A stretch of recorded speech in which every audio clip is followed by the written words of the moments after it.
आने वाले कुछ दिनों में आईआईटी जेई एडवांस का एग्जाम होने वाला है। कुछ बच्चे कुछ दिनों बाद आईआईटी जेई एडवांस में बैठने वाले हैं। कुछ बच्चे अगले साल बैठेंगे। तो ऐसे बच्चों के लिए आज मैं इलेक्ट्रोस्टैटिक्स से रिलेटेड एक क्वेश्चन यहाँ रख रहा हूँ। जो आईआईटी जेई एडवांस में इस तरह के क्वेश्चन इलेक्ट्रोस्टैटिक्स से पूछे जाते हैं जो फ्लक्स से रिलेटेड है। तो हम यहाँ देख पा रहे हैं कि ये यूनिफॉर्मली चार्ज सॉलिड स्फीयर है, जो कि नॉन कंडक्टिंग स्फीयर है, इसलिए यूनिफॉर्मली इसको चार्ज किया जा सकता है, जिसका चार्ज डेंसिटी यहाँ पे सिग्मा दिया हुआ है।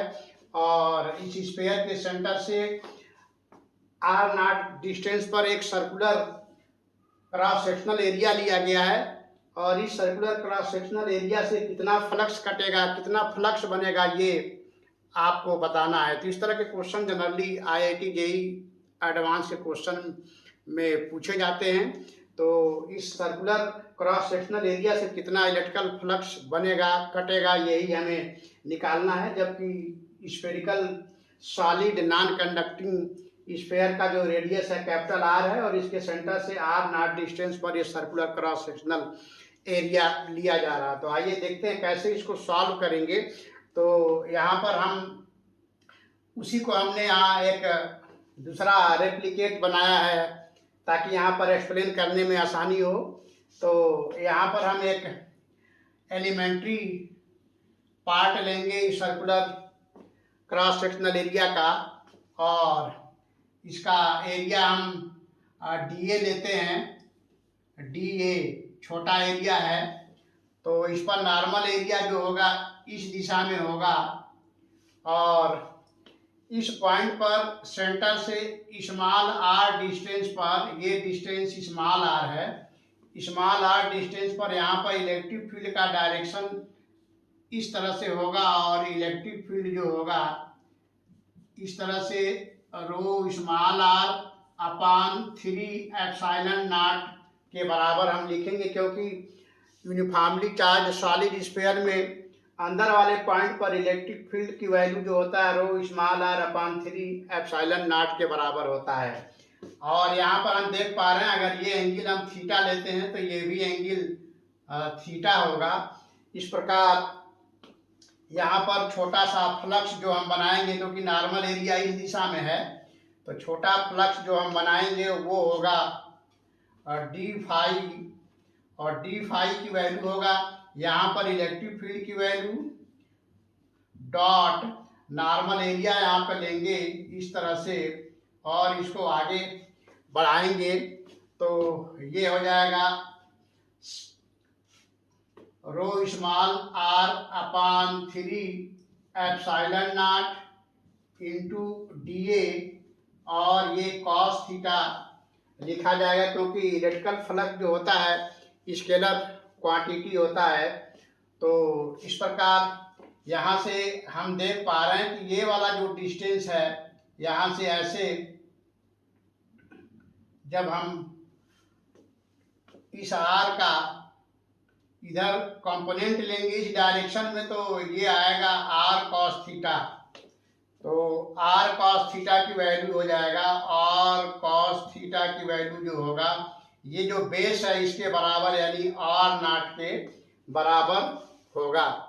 तो इस प्रकार इसको आगे हम बढ़ाएंगे तो इस तरह से इसको लिखेंगे रो बाई 3 एप्सिलॉन नॉट, और स्मॉल आर कॉस थीटा को हम लोग यहाँ पर लिखेंगे आर कॉस थीटा, और ये हो जाएगा D A. Small R cos theta R naught के बराबर हो जाएगा, तो इस प्रकार हम इसको लिखेंगे rho by 3 epsilon naught r naught D A.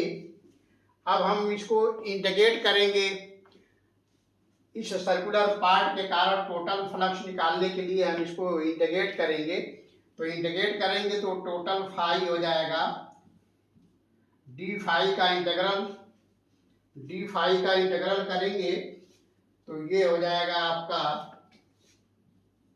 D phi का इंटीग्रल करेंगे तो यहाँ पर हम लिखेंगे rho small r naught by 3 epsilon naught, और डी ए का इंटीग्रल और डीए का इंटीग्रल जो होगा इस पूरे सर्कुलर पार्ट का क्रॉस सेक्शनल एरिया होगा, और ये हो जाएगा rho r naught upon 3 epsilon naught into A होगा। ए यहाँ पर इस पूरे सर्कुलर पार्ट का एरिया होगा। तो ये एरिया निकालने के लिए हम क्या करेंगे, यहाँ से सर्कुलर पार्ट का ये रेडियस लेंगे, यहाँ से लेकर यहाँ तक ये रेडियस होगा। और अगर इस रेडियस को हम R1 कहें तो R1 की वैल्यू हम यहाँ निकालेंगे।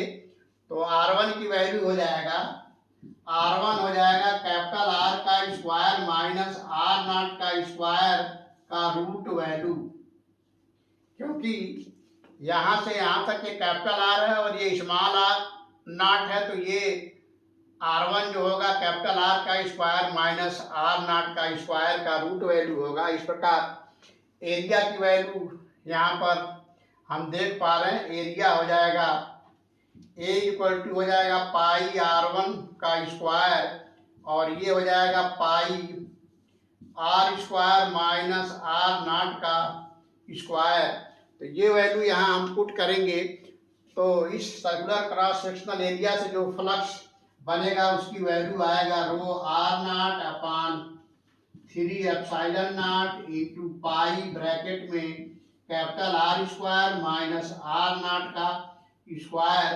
तो इस तरह से इस सर्कुलर क्रॉस सेक्शनल एरिया से, जो कि सेंटर से R0 दूरी पर है, इस uniformly charge non conducting solid sphere के कारण जो इस सर्कुलर पार्ट से फ्लक्स बनेगा, फ्लक्स जो कटेगा वो रो R0 upon 3 epsilon naught into पाई R कैपिटल R का स्क्वायर माइनस स्मॉल R का R0 का माइनस स्मॉल R0 का स्क्वायर हो रहा है। तो ये वैल्यू टोटल फ्लक्स का हुआ जो इस क्रॉस सेक्शनल सर्कुलर एरिया से कट होगा।